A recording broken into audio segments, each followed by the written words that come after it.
Welcome to Reading for 4th grade. We are in Trails to Explore, pages 78 to 91. I'm going to ask a couple questions from the story that you read last time, Captain Cook.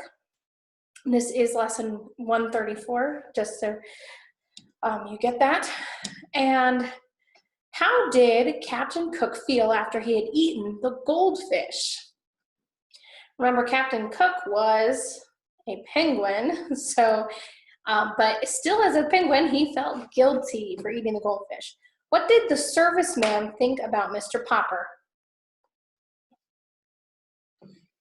Well, he thought he was crazy and he didn't trust him, okay? So you should have seen that in the story and hopefully you did. And the last one, do you think it would be fun to have a pet penguin? It might be fun. And maybe why, some of the reasons that you think it might be fun. I'm sure those are good reasons. You read a couple poems, and I'm just gonna ask a question about the seal poem, the last one. What is the seal doing in the water? Yes, it would be getting fish, and then how did the seal move in the water? It would be very quickly. The seal moves very quickly. All right, we are starting a story that every year, all of my students love this story. So I'm excited that you guys get to read it. I'm sad I don't get to see your responses to it, but you can tell me whenever we get back together. But this is Whitey and the Jingle Bob. And when you are watching a juggler juggle, you may think, that looks really simple, or I could do that. In reality, juggling is a skill that must be practiced. Whitey and Jingle Bob wanted to be skilled cowboys, but they needed a place to practice. Let's turn to page 78 and read about the solution to their problem. Okay, and I'm going to read a little bit of this just to give you a little bit of the story and then let you finish it. But there are a couple poems, so stick around to the end of the video, so I will give the introduction to those two poems as well. Whitey and the Jingle Bob by Glenn Rounds.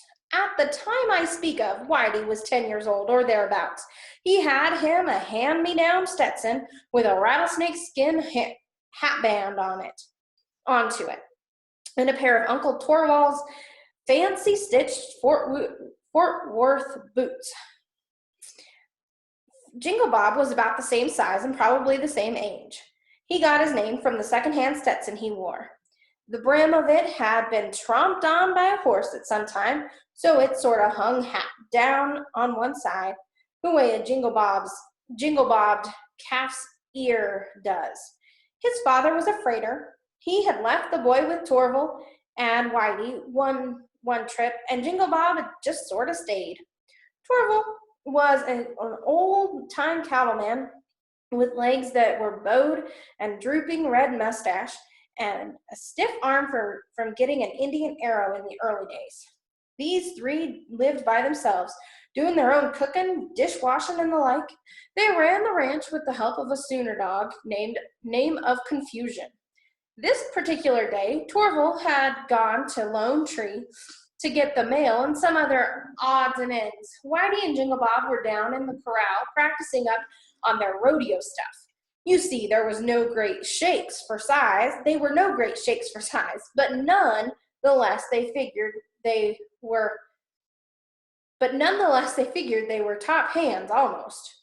And it's a well-known fact that if you want to be a top hand in any business, you have to practice. So when Torval came back that afternoon, he saw a considerable cloud of dust raising up over the corral where he was keeping a bunch of long yearlings and 2-year-olds, fattening them up for shipping. As he rode closer, he could hear the excitement. He tied his horse and climbed up on the fence to watch. Jingle Bob had roped a big yearling and got him snubbed up to the snubbing post in the middle of the corral. He held him there while Whitey put a rope around the critter and climbed onto his back. Jingle Bob turned his rope loose, and the calf started an imitation of a Brahma bull at the rodeo. Whitey rode about 3 jumps and then was thrown.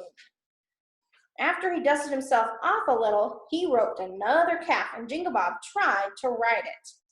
Okay, I'm going to let you finish the story, but I'm going to give you an introduction to Go West, Young Man and the Cowboy's Life.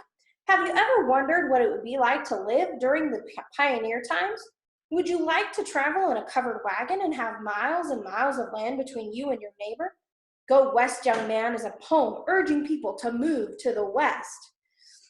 And then the cowboy's life. In the days of the Wild West, one of the most important jobs was that of a cowboy. He was responsible to get the cattle from the range to the town where the cattle were to be sold. It was an exciting job, as this poem describes. So you're going to read from page 78 to 70, or from 78 to 91, reading both the story and the two poems at the end, and then we will talk about them next time.